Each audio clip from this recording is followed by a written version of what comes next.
northeast, but we have some time. We get to enjoy the sunshine for a little bit. Take a look at today. A lot of us seeing some clouds, but hey, Albany at 84, can't complain. 80 in New York City. We do have the rain and thunderstorms down into the mid-Atlantic still. That's one spot that we just have not been able to get rid of them. It's not a total washout though. You're gonna be able to get outside some if you want to. But take a look at our AccuWeather real field temperatures. This is the real story for much of the region right now. Boston feels like 85, Philly 91 when your forecasted high is 83.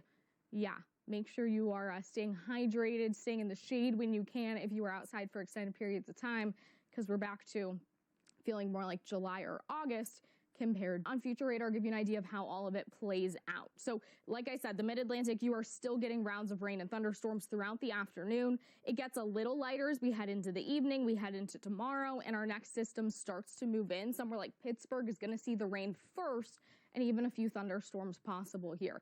Wednesday, we're at 8 a.m., so keep that in mind. Rainy morning commute for some of you into portions of Ohio as well.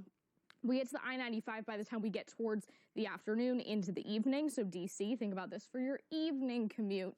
We all know how the rain, the thunderstorms, they can slow things down. Even if it's not a lot of rain, we've all been there, right?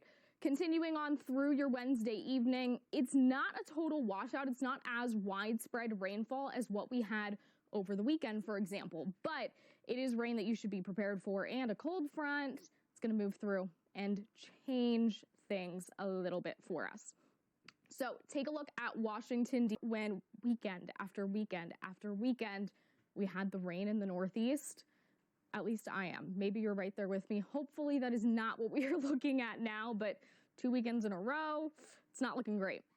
Take a look at Philadelphia the next 10 days here so you can see the trend. We're in the low 80s. We drop to 70. Storms could develop late, especially near the Great Lakes. Bernie's tracking when a weak front brings some cooler air into that region.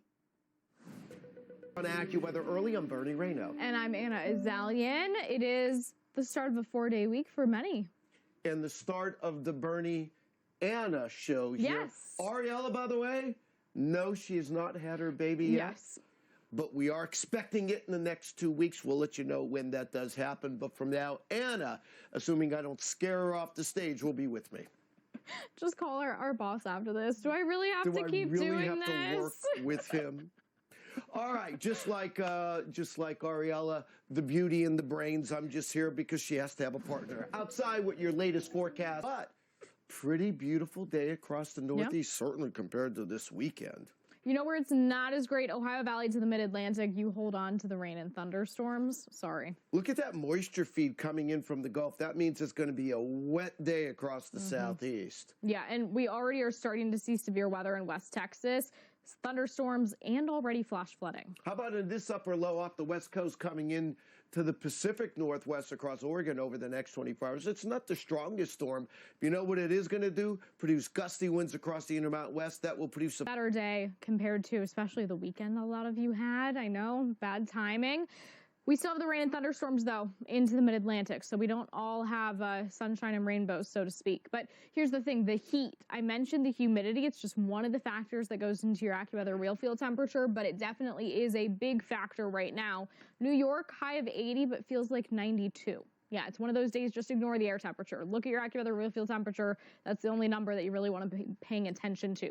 Boston, not as big of a contrast, 85 compared to a high of about 82, but either way, it is, if you want to, it's not a total washout. And you know what, the rain that's about to move in, it's not a total washout either. It looks better than the weekend if we're looking at, you know, scattered versus super widespread heavy rain. So 8 a.m. Wednesday, Pittsburgh, you could have some issues for your morning commute, something to keep in mind. We get to rain as we go through this week. All right, so we've already had lots of impacts here, flash flooding, especially the last 24 hours, but isolated thunderstorms for you. And it gets spottier as the week goes on. That's the good news for you. All right, to the north central we go, where it's just a few thunderstorms. System moving in, but first we have wildfire danger to talk about. Yeah, on the southern side of this upper low, we'll show you that in a second. Gusty winds, and with it being dry and being warm, there will be a heightened